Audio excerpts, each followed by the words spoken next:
पास है वो सह शरीर है, उसका नाम कबीर है।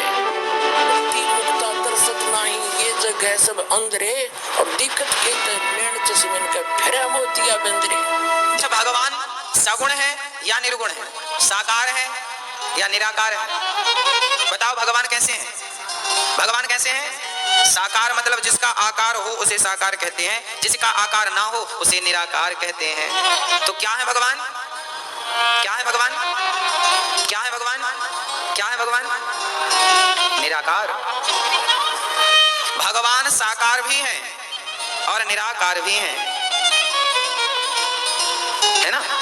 आज हम एक आकार और बताएंगे। ईश्वर साकार है, कैसे?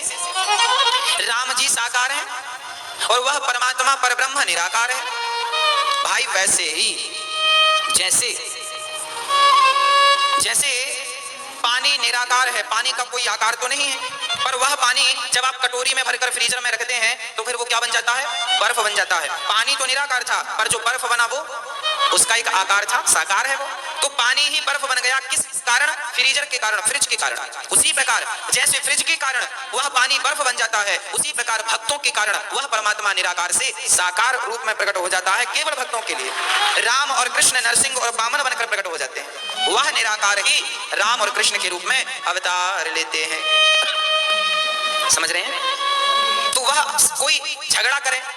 अच्छा, भगवान का एक तीसरा आकार भी है, वो आकार है निराकार। नीर, नीर मतलब, नीर मतलब, नीर मतलब पानी, जल, वारी। नीराकार, नीर आकार, नीर प्लस आकार बराबर नीराकार।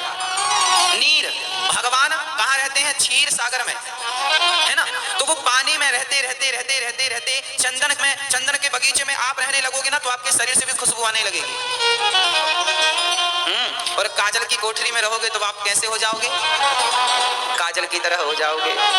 हाँ, तो कोई जहां रहता है ना वैसे ही हो जाता है। बस भगवान भी पानी में रहते रहते रहते। ब्रह्मा जी ने कहा शिव जी रोको रोको, शंकर जी रोके, क्या हुआ? बोले हम डूबे जा रहे हैं। ये भगवान विष्णु नारायण कहाँ चले गए? यहाँ वहां देखा, कहीं नहीं। तब उस पानी से आवाज आई, जो पानी बढ़ रहा था, जो पानी बढ़ रहा था वह भगवान ही शंकर जी के प्रेम का संगीत सुनकर भगवान नारायण ही पिघल करके निराकार हो गए हैं। परमात्मा को नहीं जान सकता।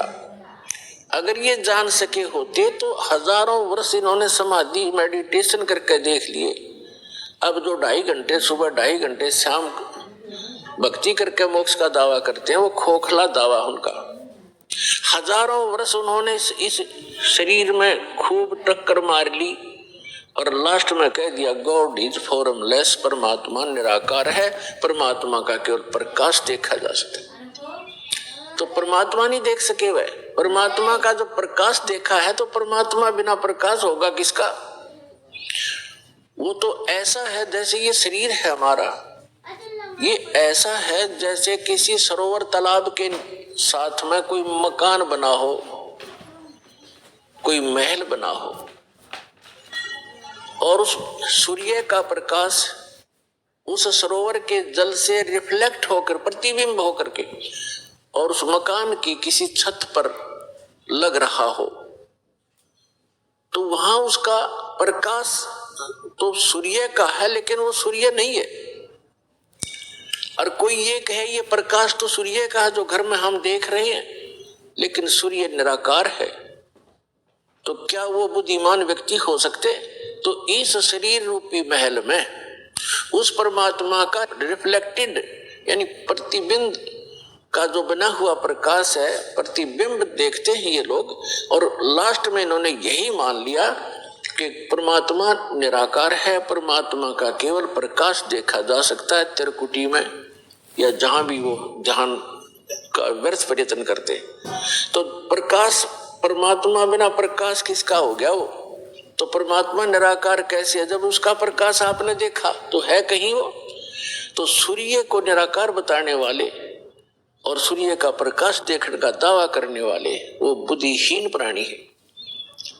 इसी यही यथास्थिति समझ लेना। इन अज्ञानी ऋषि, महर्षि और आज तक के जितने परमात्मा से अपरिचित संत हैं, उन्होंने यही थ्योरी बताई है, चाहे वो राधा स्वामी पंथ से संबंधित है, चाहे वो धनधर सतगुरु पंथ से, चाहे जय गुरुदेव पंथ से, और चाहे कोई अन्य, जितने भी आज तक संत ऋषि महर्षि आप जिससे भी विचार सुनोगे, परमात्मा निराकार है। और जो निराकार और साकार दोनों सतीची बताते हैं वो कति अनजान है।